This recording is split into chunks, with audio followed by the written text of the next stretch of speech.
Hello. You know I'm not that kind of guy. You know I'm not that kind of guy. Yeah, you know that. Thank you.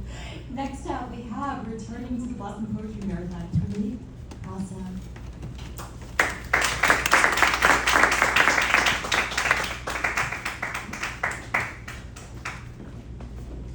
Thank you very much. So my first poem is titled as Tomorrow in Your Arms. Meet me tomorrow when golden sunlight warms the sand. We will wander close, just you and me, like waves that kiss the quiet sea. Fingers finding fingers tight, here dancing softly in the light, a gentle laugh, a golden glance, two beating hearts in a tender dance, and later love in simple cheer. We will sear an omelette and beer. A humble meal, a quiet delight, seasoned with kisses through the night. So meet me where our dreams begin, with tangled hand and matching skin. Tomorrow waits with open skies and all my love within your eyes. My second poem is A Finite Preference. I want to fall under gravity the way the apple did, silent, certain, obedient to a law it never questioned, not to drift like infinity, endless and unresolved, stretching beyond measure and never arriving. Infinity does not grow, does not diminish, it only refuses to end. I would rather be zero, a point of rest, a place where motion begins, where something can be counted, where change is possible.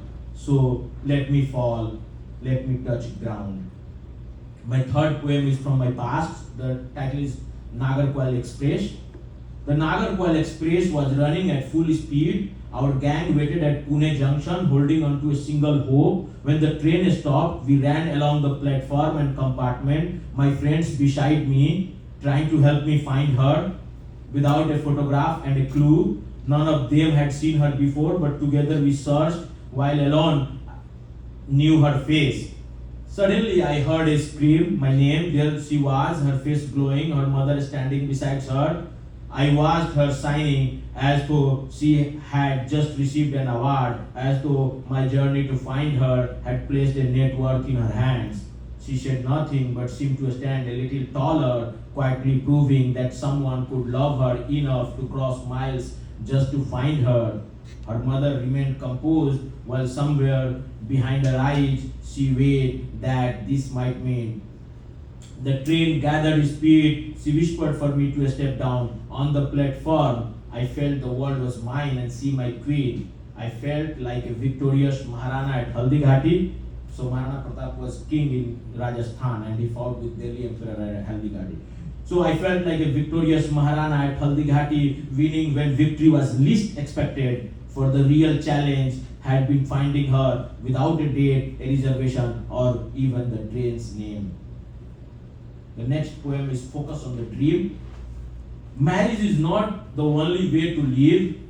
You don't need a ring to feel complete, nor a crowd to prove your worth. You need only the fire that burns within and the silence that lets it breathe. Let them have the drink, let them have the night, let them dance beneath the flashing lights. You stay with your thoughts, your ink, your pain, the quiet room where something new is born. You owe no one an explanation for walking alone. The world may call it loneliness, but you will know it as freedom. The kind that builds, the kind that dreams. You were made to rise, to burn, to build something that does not exist before. Be alone, not empty but full of thought, full of fire, full of direction. When you walk alone, you hear your own footsteps and they become a rhythm, the sound of becoming.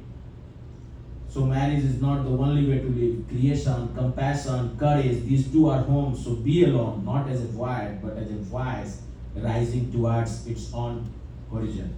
And this poem is my favorite one, dedicated to my condo. If you can't be a painter, that's the timing.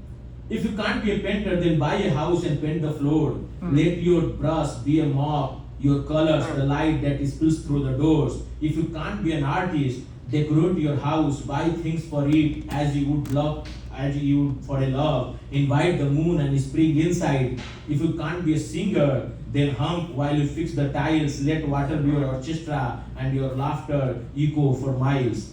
If you can't be a dancer, then sweep your room with rhythm. Each step across the dusty ground, a quiet ballet for living. If you cannot be a poet, then whisper to your walls. Tell them your half-written dreams. They will keep your secrets safe. And if you cannot find a lover, then love the walls instead. Kiss the corner with your care and rest your heart where you make your bed. If you cannot be famous, then be kind, be true, for every humble act of joy is art the world cannot erase.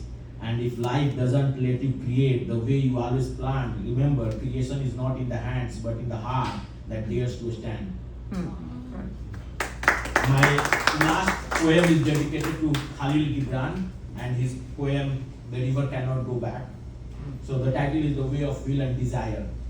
So Khalil asked the river what it fears in becoming the ocean, whether losing its name, meaning losing itself. And I asked the river something else. What if in longing for the ocean you forget the journey it taught you? So here the poem. Light brings energy and dreams bring desire, yet a man's future is safe not by longing alone but by the strength of his will. The wind carries clouds across the waiting earth and rain awakens the seed buried beneath the soil, but the same wind can raise a mountain of sand, blinding the eyes, leaving nothing to grow. Water finds its purity as it passes through soil, stone and clay, learning patience with every layer it crosses.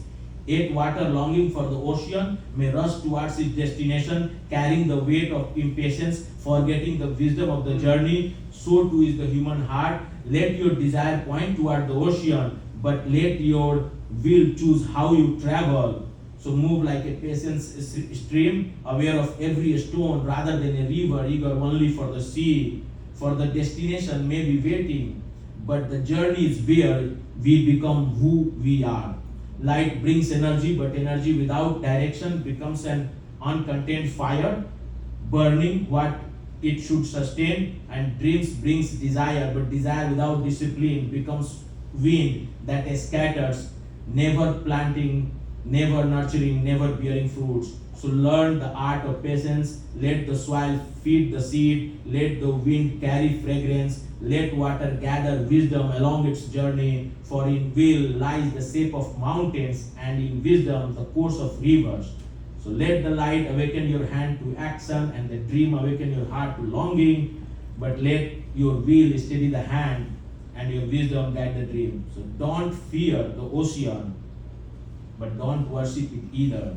Travel toward it, but don't miss the river. For what is a destination without all that was learned along the way? The light, the wind, the water all teach the same lesson. Desire may show us where we want to go, but will teach us how to travel. And perhaps the greatest fruit is not becoming the ocean, but discovering while flowing toward it who we were meant to become. Thank you.